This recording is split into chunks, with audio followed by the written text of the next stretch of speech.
ذکر اہل بیت عبادت ہے۔ جو شخص ایمانداری اور خلوص نیت سے ذکر بیان کرے اسے ذاکر کہتے ہیں۔ جس طرح باقی چیزوں کے لیے علم کی ضرورت ہوتی ہے، اسی طرح ذکر اہل بیت کے لیے بھی ذاکر کا صاحب علم ہونا ضروری ہے، کیونکہ اہل بیت علیہم السلام نے معیار معرفت کی ابتدا علم کو قرار دیا ہے، اور جو شخص علم سے دور بھاگے وہ سچا ذاکر نہیں ہو سکتا، کیونکہ علم کے بغیر انسان صحیح راستہ پر نہیں چل سکتا۔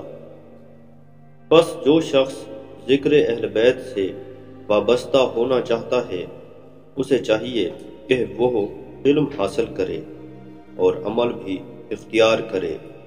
خدا کی قسم، ہم عزاداری کے حقیقی مقاصد سے دور جا چکے ہیں۔